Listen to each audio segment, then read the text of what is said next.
paingan di zaman Kangjeng Nabi Sulaiman batur teh titah baralik cukup ku doana sireum horeng sireum ge ngadoa ieu ge diurang ieu panca Kangjeng Nabi laula make bahasa laula andai kata teu aya hewan-hewan niscaya makhluk-makhluk kabeh moal dihujanan ku Gusti Allah lantaran daroraka ka Gusti Allah ngan Allah nyaaheun jeung dedeuheun ka munding bae jeung ka sapi jeung ka hewan-hewan nu lainnya mah teu berdosa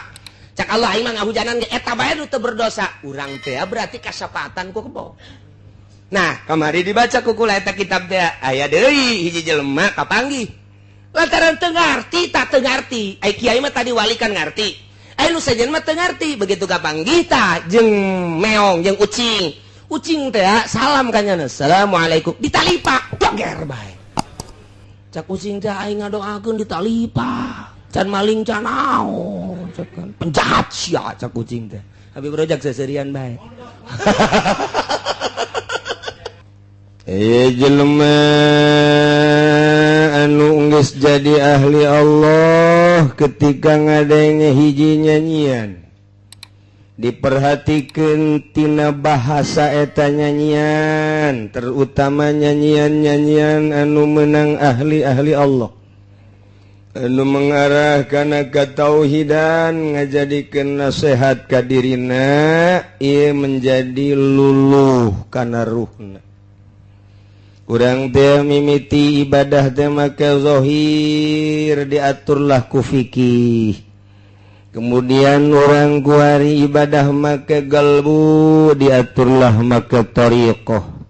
Urang geus datang ka hakikat ibadah teh make sir yakni ruh. Ruh urang. Berbagai tahapan-tahapan dina urusan ruh didinyalah manzilah urang.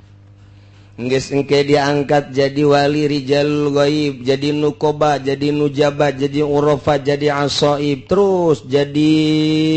naon gitu ngaranna, jadi autad. Kemudian naik deui jadi mukhtar, naik deui imam, naik deui jadi kutub. Kitulah ibadah teh. Jadi urang kakarak tahap awal ge can anggeus nyaritakeun urusan fikih. Jangan beberes zohir urang timimiti cai, kemudian wuduna, kemudian sholat, gerakan-gerakan jeung tempatna, eta urang mah masih diutar atur kene. Diatur urang mah di mana jang tempat sholat urang nu ngeunaheun lantaran make pikih. Ditingali disingrai-singraikeun ku urang nu kadeuleu kumata mah ieu mah kotor, ieu mah bersih, eta pikih. Ketika orang geus make ilmu thariqah lain deui babauan teh lain urusan babauan geus babauan secara batin kaambe ku urang. Musola ieu mah bau proposal. Musola ieu masjid ieu bau proposal geus lain aambeunana geus lain teu kaharti ku batur. Kunaon sih embung didinya salatna sia mah sia bae ulah nurutan mama. Emang kunaon mama mah teu tilok salat. Aambeuna jeung dedengeuna geus lain. Geus aya ilham ti Gusti Allah colekan secara batin. Sok laksanakeun, sok ulah. Geus mulai di dinya teh dahar ge dahar ketika nyana endek nginum seakan-akan cai ngomong ulah diinum ieu teh lantaran ieu hasil meunang teu beres cai teu jadi. Teu jadi.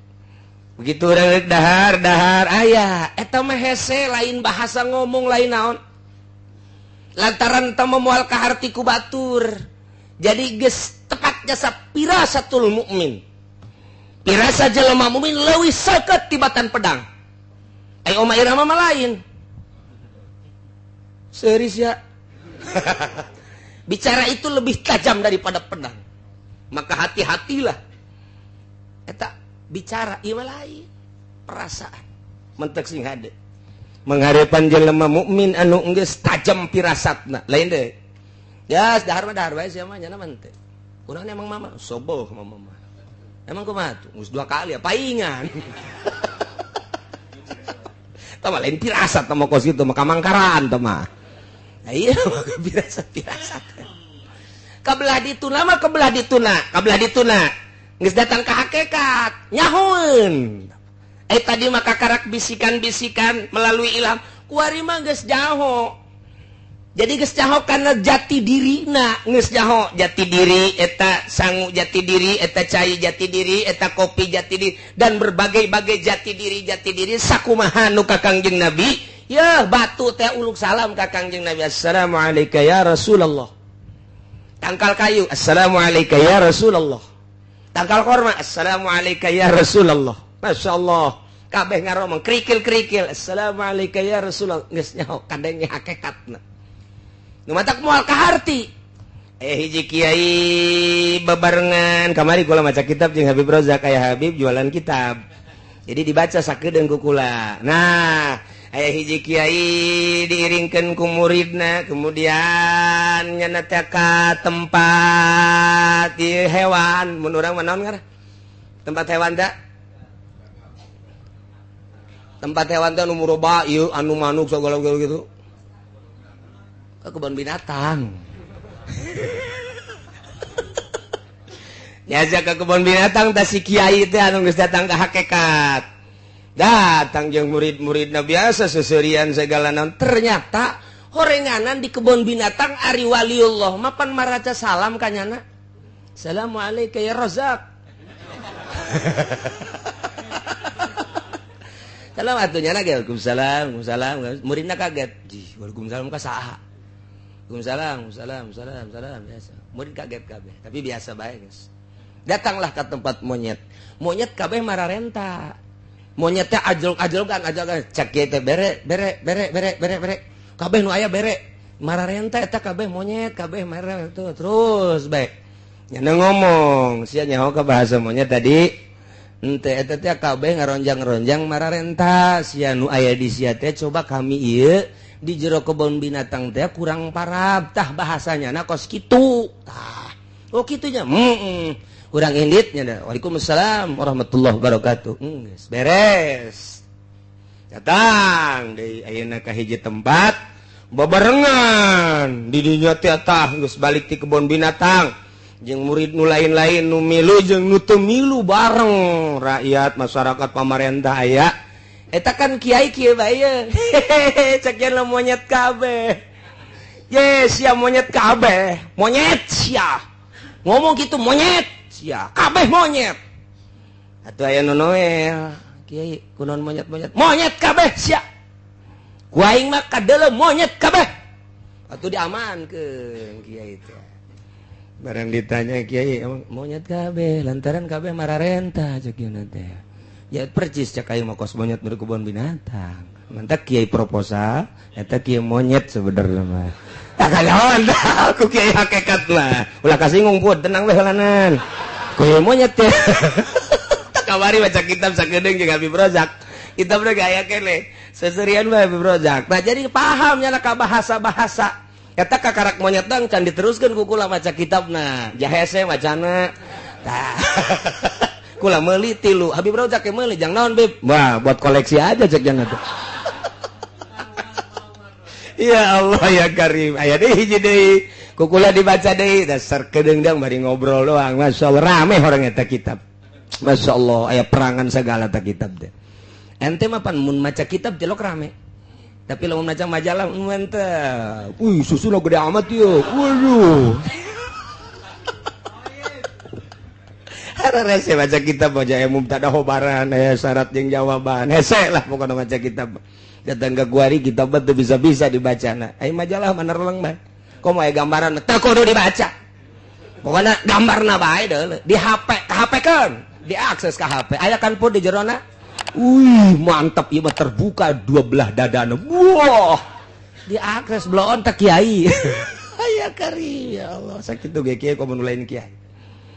eta HP teh kos gara itu nah ieu keur carita jelema anu ibadah ka Gusti Allah mun kuari ku urang diutar atur urusan zahir ka tempat-tempatna jeung sagala rupana ketika geus ibadah melalui thariqah pohoan ka tempat sebab naon di mana bae Allah aya endek naon masinikeun tempat di masjid jeung di imah nu disembah Allahna eta-eta keneh di kota jeung di kampung nu disembah Allahna eta-eta keneh di nu rame jeung di nu sepi Allahna eta-eta keneh kok make aya perbedaan-perbedaan aya di nu loba jelema bangol husu teh salatna Ayo di jero kamar make kaos merek Rinso. Blon teh kiai. Di kamar mah tenang mah make kaos cangklek. Ya Allah Akbar. Nu Rinso nu Dino macem-macem geus teh pokona mah. Tah. Tapi kan di masjid mah nya henteu sanggupeun da teh make merek Rinso. Lamun aya kiai nu di kamar jeung di masjid beda. Eta kiai ondo. Kiai ondo eta encan nyahoeun, cek nya mah meureun di masjid mah aya pangeran, di kamar mah eueuh. Ye, aya perbedaan. Nah, eta kiai kakarak berbau pikih doang, jadi bae kos kitu ngan mikih. Encan datang kana noriko, ketika noriko tetep bae. Di luarnya make jubah, di jero make jubah. Kos kitu bae salat lagi. Sarua bae sebab Allah na eta-eta keneh. Nah, geus nu kos kitu mah mun nyaritakeun Mekah biasa-biasa bae. Sebab naon jelema aya nu ka Mekah tapi hate nama di kandang kebo. Kertoap inget ka eneng. Eneng aing sanu urusannya cek nya. Ada tah jelema nama kertoap deui nya jeung Haji Pudoli. Atuh di situ waduh. Bismillah, Allahumma hate nama eneng aing di mana? Saha nu ngurus? Pada tadi hareupeun Baitullah. Tapi ahli Allah sanajan di kamar, di imah, di mushola tetap Allah. Teinget ka eneng, teinget ka mobil, teinget ka naon, paling sekedar kazaki ya lumayan lah. Saya tiga-tiga teman bener bod.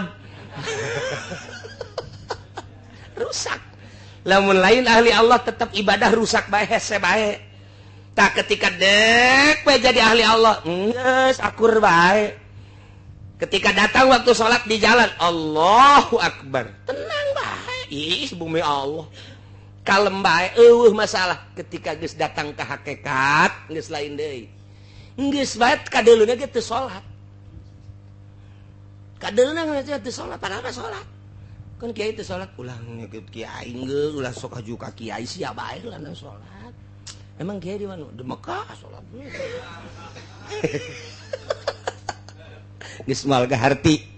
Teu bisa pake lalagaan lantaran kadang-kadang di dieu mah kadeuleu teu salat horeng di anu mah aya. Saya geus kos kitu mah. Lantaran tadi teh ya, urang mah ngaji ge hayang rame. Urang mah ngaji teh masih kena kompetisi dina karamean. Wali mah geus lain kitu. Ngaji, bangun, pindah. Ngaji, bangun majelis salim, pindah. Geus teu hayangeun nya nama bangunan-bangunan kos kitu jang naon. Nu penting mah jelema nyaho ka Allah dituntun ku aing. Tina teu nyaho ka Allah jadi nyaho. Kuali geus jaraho, atuh geus dipasrahkeun, geus sia geus nyaho, geus titipan ilmu, mama mah deuk berangkat deui. Neangan deui tempat nu sepi, ayo nuduhkeun ka Allah kadanan ku kitu atuh ulah-ulah proposal, besi bau monyet. Ya monyet nu sok kikieuan besok geura, urang ka dieu, ka mana karah ka Solear. Ka Solear, di mana karah Solear teh di mana karah? Di Padegelang, ngaco. Mbungeun nya besi pajar baturna. Tah di dieu di Cisoka urang ka dieu ronjang-ronjang tapi aya rajaan. Aya rajaan teh di tengah-tengah nu dararatang teh ya. Kok kanyawan raja pan kadeuleuna nya make makuta. Rupa monyet tapi ternyata jelema kasep. Sasalaman nya biasa uluk salam. Assalamualaikum. Masyaallah horeng kapanggih jeung rajana. Rupana rupa monyet padahal horenganan ahli Allah tukang zikir. Tah, kok sekarang itu geus jadi ahli hakikat Mbak, rupa monyet horeng wali. Aya di lembur mah rupa wali horeng monyet. Wantak asana di dia monyet kabeh. Iya Karim, mung disebut monyet sebagian ceknya nah. Aduh ampun, atuh monyet bae.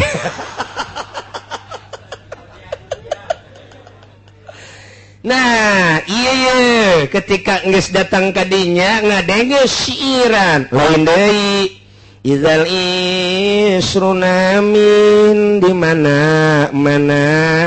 tanggal 20 tina bulan Syaban geus kaliwat berarti tinggal 8 poe deui tawasil surbalaili kabinahar sok tepungkeun inuman peuting kana berang ulah eureun-eureun nginum.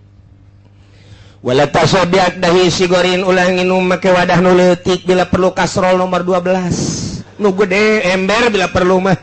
Lantaran pakodoko zamanu ala sigori geus rupak zaman sempit. lamun make nu leutik engke kakurangan dina leutik sempit waktu ieu teh nu mentak didinya teh ulah eureun-eureun urang terus-terusan kudu nginum ulah eureun-eureun eta teh bahasa syiiran kadenge ku urang mah urusana urusan pitayeun urusanana hanya sekedar urusan pibeteungeun tapi kadenge ku jelema ahli thariqah kadenge ku jelema ahli hakikat lain kitu kumaha manehanana di dinya teh paham kana yen maksudna eta syiiran teh jelema teh di mana-mana lahir ka alam dunya ta eta teh kakarak bijil mata poe di mana-mana geus datang ka dohor berarti manehanana geus setengah tuwuh di mana-mana ka asar berarti geus 40 tahun ka luhur di mana-mana jam 5 geus kos Habib Rozak tinggal sajam deui surup surup kita dina Irsyadul Ibad Imam Zainuddin Malebari ngagambarkeun manusia seperti eta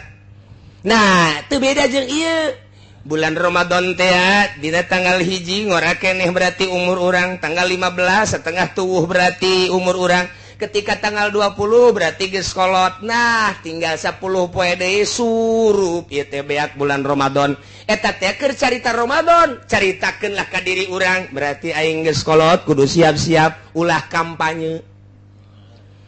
aing nu ngora mah masalah pun nu kolot ya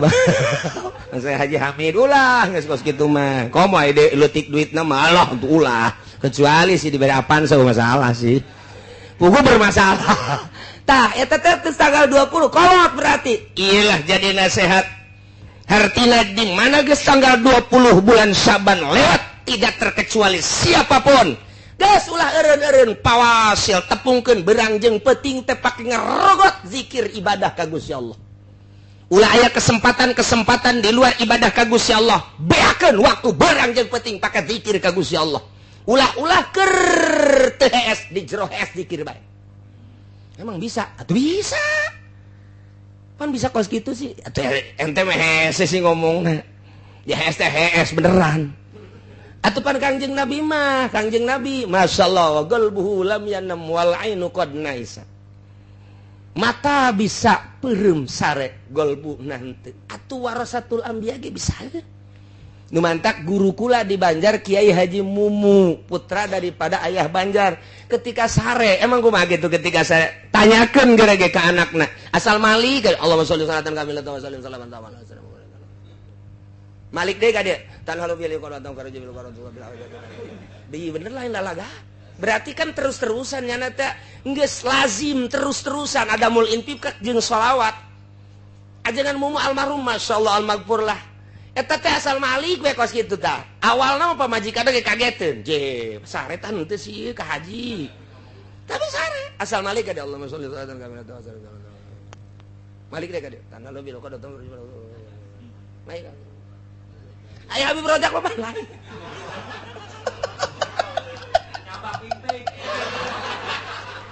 aduh Malik ka dia mazia ka mana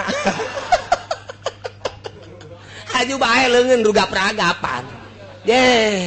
cak pemajikan tadi geus ge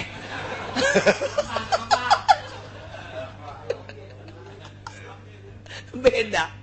Masya Allah eta keur carita ahli sholawat ahli sholat teh kos kitu mantak anyar-anyar besok ditanya yang penting sare tante sare pan Malik ka dia gitu ge seuri bae nyana ngimpi lagi atuh pan kapangijeng Kangjeng Nabi atuh kami eta geus ieu mah didongengkeun teh alal hak nyata tanya ka minantuna kula boga babaturan ngaranna Haji Mufti tah di Raja Mandala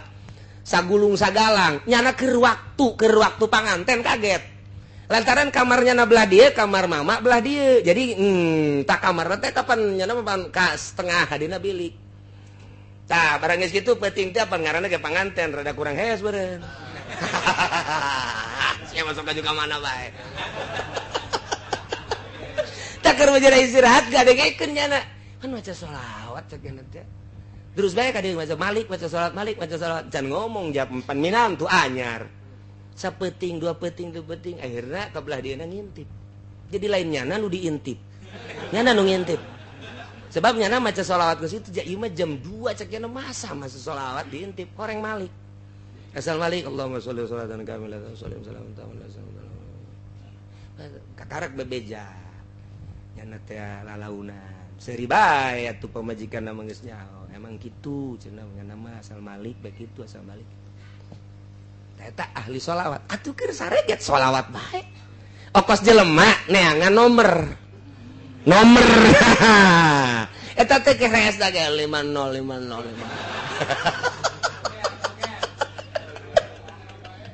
ya ieu pawasil surba lailika binhar sok tepungkeun beranjang peuting teh ulah eureun-eureun terus bae nu resep sholawat nu resep Quran nu resep zikir deui kesempatan sapira tinggal 10 poe deui tah eta keur carita umur bulan urang ge kuari mayoritas umur umat Kangjeng Nabi teh 63 nah kuari nu geus 60 tinggal sabaraha tahun deui nah moal ka mana boah siga teh nu geus 62 berarti sabaraha deui nah lamun nu geus 60 kitu 2 bulan 9 29 poe sabaraha deui siga deh nah iyalah kadangena ku ahli Allah mah ieu teh nasehat ka dirina aing teh geus kolot berarti tereh balik ka ditu geus ulah dieureunnan ieu zikir ka Gusti Allah kapaham ku nya tina hiji nyanyian ieu teh maksudna mah kos kitu nu mentak nya teh terus-terusan neja paham la wajhi terus akhirna ti dinya nya siap berangkat wa zahaba ila Makkah terus ka Mekah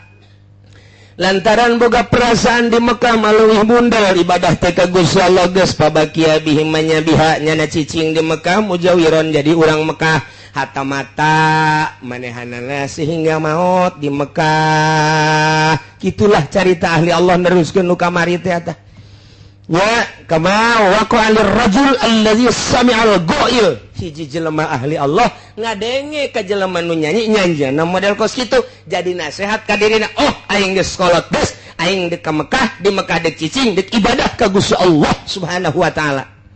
lantaran nyana paham pahimanal umrah idza zahaba juluhu di mana geus leungit gegedena umur berarti faqad qarubal ajal deukeut kana ajal tareh paeh wadoko jeung geus rupek azamanu zaman alal ibadati sugro kana ibadah sugro berarti manehna geus siapa lubul maudi allazi takunu fihi al ibadatul kubra nuk siap ku ari menuju ibadah anu pohara cik urang mah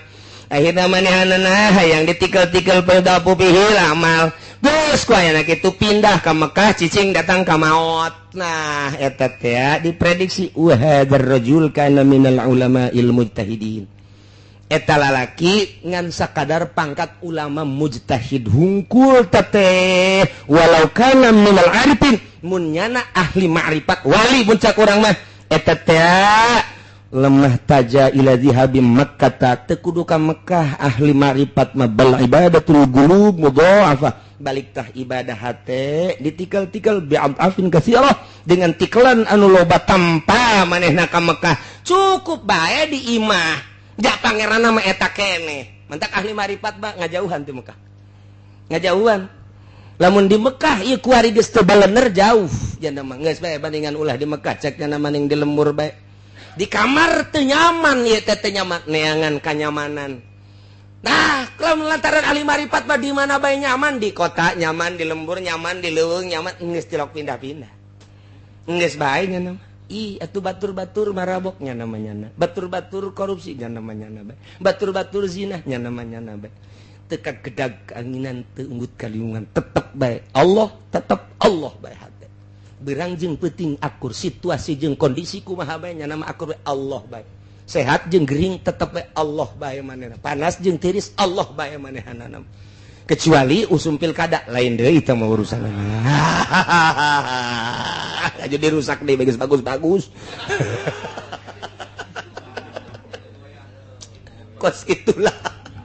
kos gitulah carita ahli Allah mah atuh biasa bae santri loba jeung saeutik akur bae jan nuju nama ridho Allah jeung nyana geus usul ka Gusti Allah geus teu asana naon nya nama biasa bae geus ka Allah bae nikmat bae sorangan sakitu lobaan sakitu geus nikmat bae matak jana maca Quran ge tilok tamat geus asa babarengan jeung Allah sedengkeun Al-Qur'an teh kadang bisa bulak-belok atuh maning jeung Allah bae. Zikir lagi lain cara zikir nu biasa, batur mah zikir la ilaha illallah, la ilaha illallah, la nah teu ngahaneng bekos ku bade. Atuh kieu. Sebab naon matana zikir ka Gusti, ceuli zikir ka Gusti melalui tafakur tadi. Jang naon cicing di Mekah aing ngan sakadadek balanja teh kokoneng mah tuh. Je atuh deuk danaonan, atuh maning di lembur pake tafakur ka Gusti Allah. Dan mantak nu tadi lain goreng ngan sakadar ulama ahli mujtahid ahli ijtihad lamun nyana bener-bener naon kitu ngaranna katapakuran kunyana eta syairan tentu teu kudu ka Mekah cicing di imahna di kamar sorangan biasa bae akur bae Allahna eta keneh kajen kuku mage nu kasipatan ku wujud kidam baqo mukhalafah lil hawadis qiyamuh bina suhdaniyat qudrati radat ilmu hayat sama tah eta kabagi kana opat aya sifat nafsiyah aya sifat geus kabeh eta keneh Allahna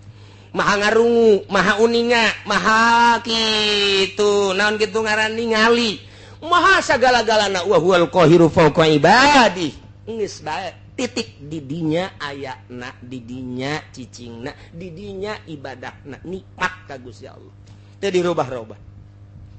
Geus bae ngeunaheun nama. Tah kos kitulah. Jadi hiji syairan teh dijadikeun nasihat ku manehana. Kitulah ahli Allah Subhanahu wa ta'ala. Nu mantak engke ngararomong kabehan hewan-hewan ngomong kamari aya deui tah dibaca keur aya keneh Habib Rozakna dininya. Aya hiji jelema kapanggih jeung hewan. Assalamualaikum. Waalaikumsalam. Ngaduakeun tah nyana teh atuh wali mah ge alhamdulillah. Paingan di zaman Kangjeng Nabi Sulaiman batur teh titah baralik cukup ku doana sireum horeng sireum ge ngadoa. Ieu ge diurang ieu panca Kangjeng Nabi laula make bahasa laula andai kata teu aya hewan-hewan niscaya makhluk-makhluk kabeh moal dihujanan ku Gusti Allah lantaran daroraka ka Gusti Allah. Ngan Allah nyaaheun jeung dedeuheun ka munding bae jeung ka sapi jeung ka hewan-hewan nu lainnya mah teu berdosa. Cak Allah aing mah ngahujanan ge eta bae nu teu berdosa. Urang teh berarti kasapaatan ku kebo. Nah, kamari dibaca ku kula eta kitab teh aya deui hiji jelema kapanggih lantaran teu ngarti tak teu ngarti ai kiai mah tadi wali kan ngarti ai nu sajen mah teu ngarti begitu kapanggih tah jeung meong jeung ucing teh salam kanyana assalamualaikum ditalipak doger bae cak ucing teh aing ngadoakeun ditalipak can maling can naon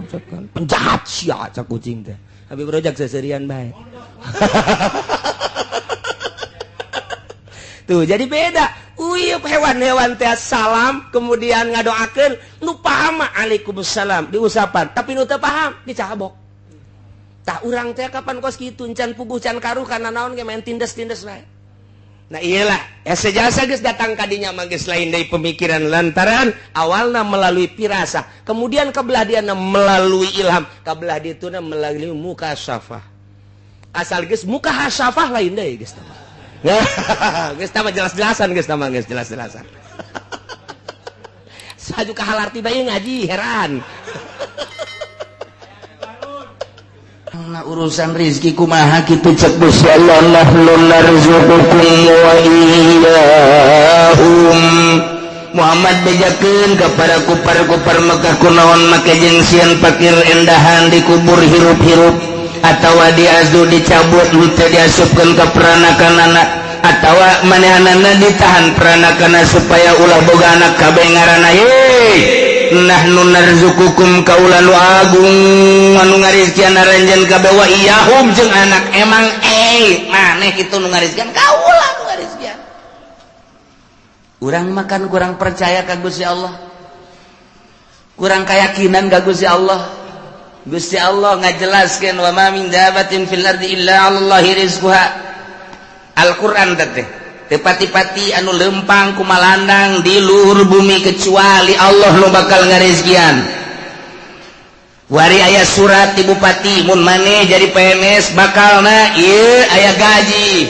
Eselon hiji sakian, eselon 2 kasia, eselon 3 sakian, eselon 7 sakian. Emang aya ge diayakeun bae lah pokona eselon 7 ge. Tah, eta berbagai golongan-golongan 1, 2 dan sekian. Guru golongan hiji sekian, 2 sekian, 3 sekian. Eta keputusan. Tah, geus. kuari diadukeun percayaan keneh ka Gusti Allah apa percayaan keneh keputusan bupati. Ternyata percayaan keneh ka bupati, padahal bupati ge menangieun Allah paeh saruanya lagi. Tapi kurang percayaan ka itu, aduh aing mah geus beusi teu digaji terus bebe digawe pokona beusi teu digaji rempan aing teu asup di ngaguruan asana dipecat aing mah ke gaji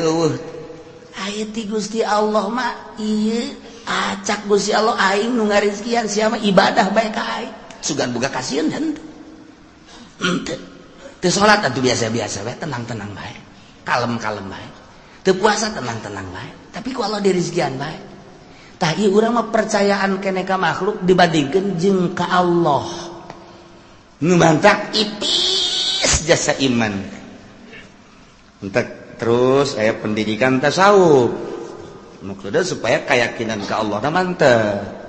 dididiklah supaya bergeser keyakinan ke Allah setik supaya pol ka Gusti Allah engkena boga pol ka Gusti ini berbagai bab ieu keur bab rezeki bae polkeun ka Gusti Allah mandak lamun geus bisa pol ka Gusti Allah ti eueuh ka aya nang Allah kuari aya diurus ku Allah rezeki teh ya geus ditulis memeh urang lahir geus maksum berarti kan geus aya bagianana nu bakal ka urang moal bisa ku batur nu ka batur moal bisa ku urang andai kata ku kumpulan sadunya deuk meunangkeun nu lain urang moal bisa nu lain jatah urang kumpulkeun jelema sadunya supaya ka urang moal bisa nu bakal lain ka urang tarik ka urang moal bisa nu bakal ka urang tahanan ku sadunya moal bisa datang bae tah supaya keyakinan kos kitu abe mantap ibadah ka Gusti Allah iyalah tasawuf ngaranna mulai urang boga keyakinan ka Gusti Allah geus aing mah dagang moal tani moal deuk ka Allah bae aya teu masalah aya sesuai mah jeung kelas teu masalah ngan aya teu sesuai jeung kelas ulah cek pamajikanana ka pan teu ka warung lah ka Allah bae pasrah ngojek atuh ka ngojek ge sarua atuh kurang pasrah ka Allah pasrah we ka Allah capoe dua poe kak urang teu dahar geus kumaha Allah bae kieu bae tuh ka aya geus kos kieu urusanana kakak-kakak tuh ka Allah kula mah deuk balik itu ulah balik bang manggodan atuh aing butuh pangkasia tuh aing dibutuhkeun cek nyana aya di paraban teu eta aya paraban urusan Allah aya butuh urusan aing puyeng cek nyana ieu kakak kita kudu ngaji dek nasawuf dek norekat kudu ngaji lamun teu ngaji cilaka aya pendidikan khusus supaya mantep keyakinan urang mun nyaritakeun keyakinan loba macam-macam ieu mah carita nu luhur Abu Yazid al-Bistami lepas kutubul aulia ngan memehna nyana zuhud geus jadi raja zuhud kapanggihlah jeung Ma'rufil Qurhi Assalamualaikum salam maneh datang ka mana ka zuhudan maneh cek Ma'rufil Qurhi cek Abu Yazid kieu ulama zuhud teh coba tanpa ayat terbersit di hati ngahayang-hayang boh usaha boh tani terhadap dunia bagus aya bae di dahar eueuh bae sobar eta kitu kulama sakitu cek Ma'rufil Qur'i anjing kula ge kos kitu ambo cak Abu Yazid anjing kos itu di negara kula mah aya bae di dahar eueuh bae nya sabar paling ngelem eta anjing kos kitu berarti maneh mah zuhud ka karang datang ke kos anjing ya Allah atuh kudu kumaha kieu nu hebat ulah hayang kana dunya di mana aya bikeun ka batur di mana eueuh sabar atuh pae cak kana kos ya berarti can kuat maneh tah jadi Ki Abu Yazid al-Bistami jeung Ki Ma'rufil Qurhi eleh luhur dina zuhudna ku Ma'rufil Qurhi lantaran cek Ma'rufil Qurhi zuhud nu asli mah kos itu aya urang sakadar icip-icip bae sesana bikin ulah datang ka diendekeun di iman sabar dek sabaraha poe bae paeh geus bagian ti Gusti Allah kuat teu maneh kitu lamun mah teu kuat cara tadi aya di dahar sabar aya mah di dahar sakayang eta mah anjing ambo cek Abu Yazid al-Bustami wah taat kula ka anjeun ngaguru nu mantep tak kurang lamun ka Baghdad aya kuburan Abu Yazid al-Bustami Marufil Kurhi mamisah Junaidil Babagis Sisri Sikti ngahiji didinya Abu Bakar Shibli misah ka Baghdad jadi kabayang kuburan-kuburan kutubul aulia Masya Allah aya deui jelema ibadah ka Gusti Allah lepas tina segala dunia sapoe di gunung dua poe tilu poe geus mulai rada kaluar kesang tis opat poe geus leuleus geus kicep lima poe geus rada ngalungsar ngadoa Gusti pancena jak Gusti mun yakin bakal dirizkian pancan aya nu mawakeun keneh bae cak Gusti Allah eta siapa ibadah zuhud yang anu mawakeun tolol ulah piceun eta piceun teu geus hayang mawakeun mulai ka 7 poe geus leuleus jasa ngadoa deui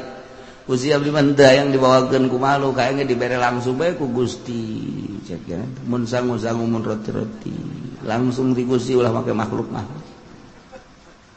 enggak saya kadalapan teh can aya keneh pandang telat amat cenah kaburu paeh hasan aya Gusti ka 9 poe ngadoa bari ngedeng Gusti iya ka makhluk mah dengan ka Gusti mah pandang nyantel terus ieu mah geus teu daya teu upaya ieu mah abdi mah ieu asana sapoe ieu ku Gusti teu dikiriman abdi mah paeh tapi kumaha Gusti bae endahan kieu ilhamna ti Gusti tek rizki maneh poe ieu aya ngan maneh kudu ka kota leupangna geus teu kuat deuleu ku maneh kaluhur di deuleu tuh geus dibukakeun kasap berarti di deuleu di Lauhil Mahfuz bener rizkina aya di kota bakal nu mere ngan nyana kudu ka kota lain ti kamari ada aya keneh tanah enggak cek itu kuatnya saya kulantaran tulisan ada di kota ya nyana ngorandang ke kota ngorandang ke kota datang oge ke kota sejuk di kota dia bener teu kebal teh aya nu mere sangu sapiring cai na sagelas digeran di inum di dahar seger alhamdulillah ngadoa Gusti pan Gusti mah maha kawasa atuh endek kadatangkeun rezeki mantak naon di gunung di leuweung kudu abdi ka kota capek ieu make kudu ka kota keneh bae haju eta make leungeun manusa tah abdi nu teu resepna mah aya langsung ti Gusti gedebug kitu tah mun roti-roti bug ka handap emang pikiran urang kos karar itu eta pikiran urang teh majar urang mah ibadah teh kos kitu cek Gusti Allah di mana encan wajar jadi wali aing ku ari mah ulah waka zuzuhudan ka leuweung cek ngana maning mondok heula bae santren teh ngan kiai can kailmuan ku sia ilhamna maksudna kos kitu teh ulah waka khalwa ka gunung ka leuweung lantaran ilmu kurang moal saimbang ke lain jadi wali mikung sia ayeuna neangan heula guru neangan nyana guru kebenaran eta lah di antara dua Bu Yazid al-Bustami Syekh Marufil Kurhi jadi ngaguru deui tah teu bisa nu bodoh mah di bawah zuhud teh teu bisa nu bodoh mah pan ari anu pinter mah rezeki mah geus dibagi ieu kekilitrikan mah kekilitrikan bae tetep jatuh ai lain encan wayah mah tetep teu bisa boro-boro jauh nu geus di bibir ge ai lain bagian urang mah kapan ku kotok jago dipacok sok tinggal urang we nalekeun ye sia geus di bibir aing dah kan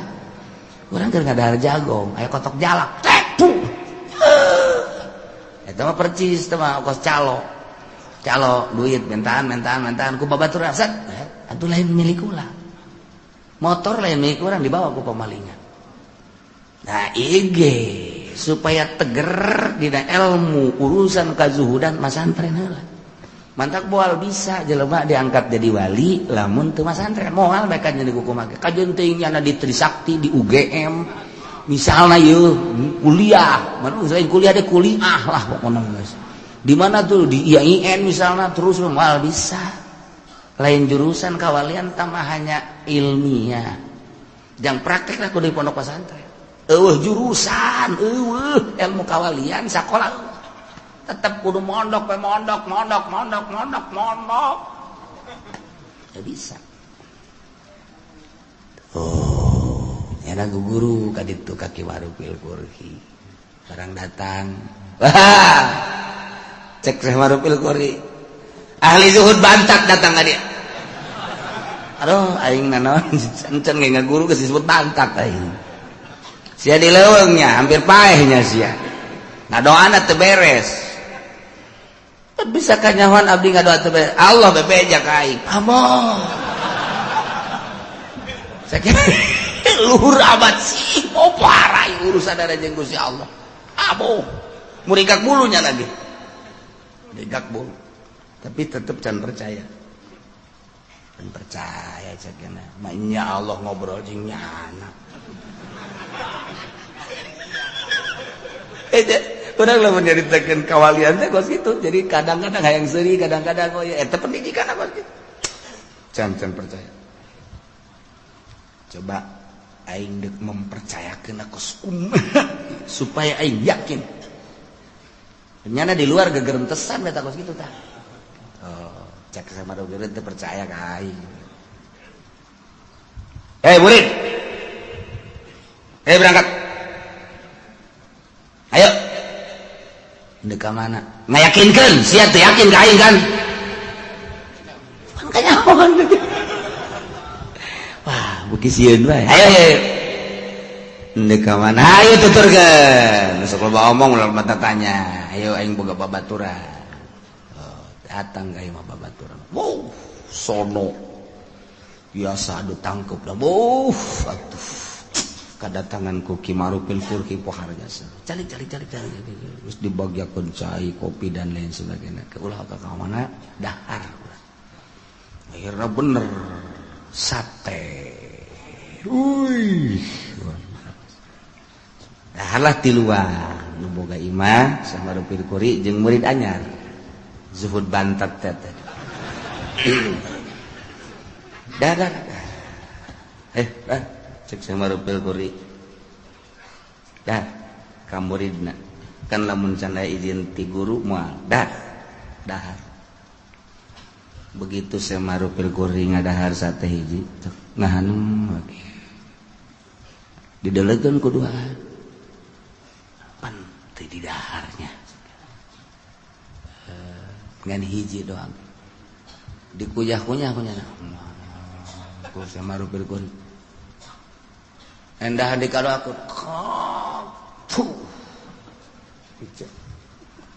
ke sekolah pada pamit baik sok dahar kalau pamit atuh geus pamit tinggal nu duaan urang cenah ieu ngadahar sate sakilobana itu teu ngadahar urang ngadahar dilojokeun ieu pan teu beres sih berarti sate teu beres ya kajian kuku bahagia sebab Syekh Marupil Qurhi mah lamun beres mah sok dahar bae coba urang tes datanglah ke tukang sate Waalaikumsalam ieu sate kan geus dibayar masalah sakieu teh mena nang ti mana menang meuli nu bener ya bener dang meuli nu bener ya urang mah lain lalagan urusan mayar 2 kali 3 kali masangan dek dicek ieu embe naon nu sabenerna pan bisa marah gitu kula kadatangan guru kula Syekh Marupil Qurhi kemudian dahar hadi eta satena kunyana diicip-icip lah ngajari balang teu mungkin lamun ieu teu bermasalah masyaallah hampura cenah kula can tukang sate emang kurang gitu embe paeh ku kula di sate anu bantat juhud teh nyahoan kitu cenah tah guru urang embe paeh teh embe nu teu dipencit di sate ku kanyahoan pan urang mah eta mun lamun urang mah terus teh ya urang ada bangke kan tuh atuh pan ieu bangsa beungeut-beungeut ku sate teh jangan apa atuh teh jangan urang biasa bae dek bangket dek naon pokona mah 15 tusuk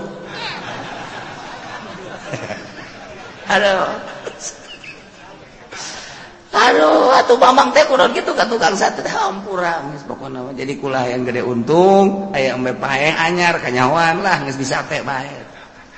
guguran datang ka Sumarubun Assalamualaikum Waalaikumsalam dek nyaritakeun embe paehnya pan geus cahudi bae tah cak muridna teh cak muridna mama geus kula yakin ka mama yakin jasa geus kula bakal ngaguru jasa deuk ngaguru lantaran geus yakin jasa ngan ieu bae eta nu ngabejaan sa Allah maksudna nu ngabejaan Allah teh kumaha aya atuh atuh mah aing mah ngobrol terus jeung Allah yang cenah aing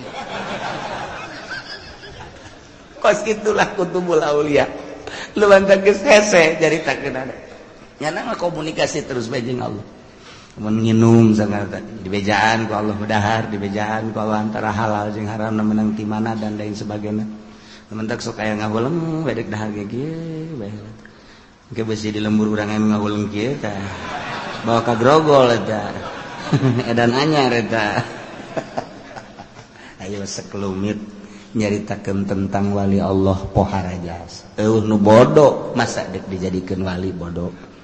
mantak mun hayang urang diangkat boga derajat tetep kudu masantren teu bisa tuh masantren cenah masantren modern teu bisa masantren modern lain ulah teu sekedar ilmiah jangan ramekeun negara urusan politik da jurusan-jurusanana urusan agama ngan endek ngajurus ka darajatna salapi teu bisa di modern lain ulah modern teh ngan sebatas beung naon bedana jeung SMA jeung SMA jeung asad daun bedana sarua tah mah ngan beda ngaran dong sanawiyah eta doang beda da sakit sarua jang derajat teh tetep ngantren ieu beusi sing hade di lembur-lembur urang aya anu nurun-nurunkeun ilmu-ilmu kawalian tanya masantrenna di mana heula sabaraha taun masantrenna sebab moal diangkat jadi wali lamun teu pinter moal anti jasa hiji alla tusyriku bihi syai'a dua wa bil walidaini ihsana tilu wala taqtulu auladakum min imlaq yakinkan nahnu narzuqukum wa iyyahum opat wala taqrabul fawahisha ulah sok gadeukeutan bangsa fawahis kabair zina deket bae ulah komo zina nginayahan kana cacak-cacak deket ulah teu komo zinahna kitu keneh pemabokan kitu keneh perjudian mazhar minha wa ma baton tegasna nu lahir nu ebreh wa ma baton jeung nu samar ari karena Allah mah pasti bae sieun pan aya nu kieu ye jelema teh anu kieu aya anu wani nonton orkes teater lamun eueuh sasaha lamun aya sasaha mampu aya nu kos kitu anu wani aya saha eueuh saha wani bae waduh eta mah geus mempersiapkeun diri ka neraka tah jelas ieu mah di deuleuh lah geunya ka anu wau teh we anu wau teh oh aya moal emang bener loba wau ih lamun aing nadi ditu mah di Pandeglang eueuh wau aing daek nonton orkes aya di dieu mah mung pan aing dikiki di ustad-ustad ku bantu deh ieu ustad aing teh kiai mah aku nonton orkes tapi lamun di Pandeglang aing nyumbang lagu guys pokona mah ya Allah ta eta teh kos kitu neraka keneh sebab nyana berarti ninggalkeun maksiatna lain lillah karena manusia tuh gitu kan nonton TV teh aya di loba jelema embung mungus kieu bae haram giliran di kamar kieu bae sorang ya tenang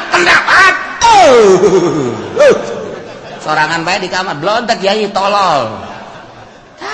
jadi ayu madzoharo mah bener bisa dijaga wa ma batonna nu henteu gitu ari dun loba jelema mah mun ka HP ge haram ya haram eueuh jelema bae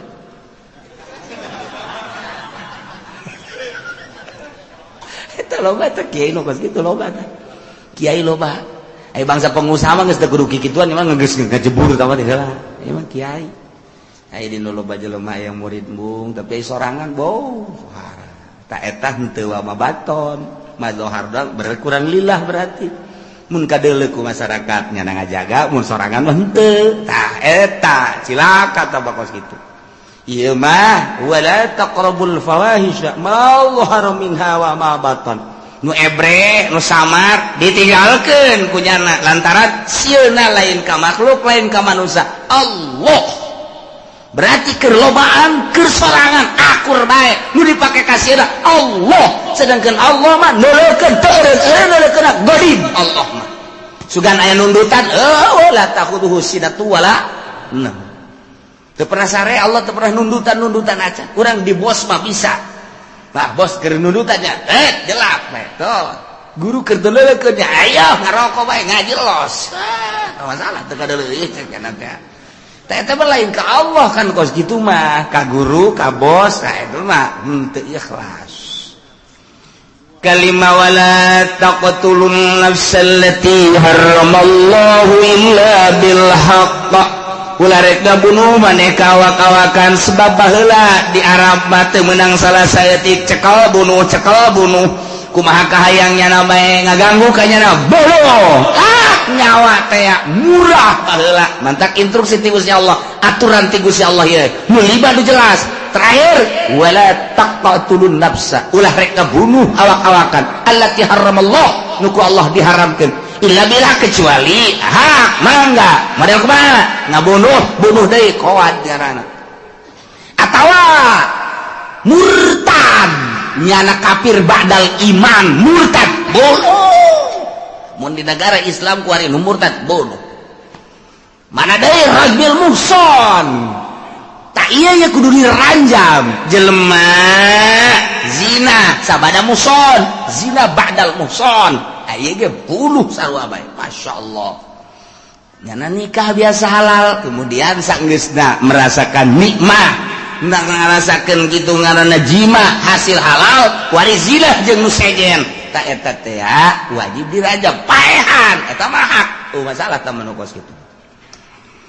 ya na inul limadzalikum wasaqum bihi la'allakum taqilun zalikum tayyinu lima tadi nu geus dicaritakeun wasaqum eta Allah marentah ka aranjeun kabeh la'allakum taqilun supaya aranjeun kabeh berpikir awas nu lima ieu alla tusyriku bihi syai'a nomor kedua wabil walidaini ihsana nomor katilu wala taqtulu auladakum min imlaq nomor kaopat wala taqrabul fawahisha ma dhahara minha wa ma batan nomor kalima wala taqtulun nafsal lati haramallahu illa bil haqq nah ieulah nu kudu diperhatikeun bener-bener lantaran ieu nu keur kumalandang di Mekah saat eta nu dilaksanakeun ku kaum-kaum kufar la'allakum taqilun coba berpikir nu lima jelas nu opat ieu mah nu make perjalanan khofi mana wala taqrabu malal yatim wallahu a'lam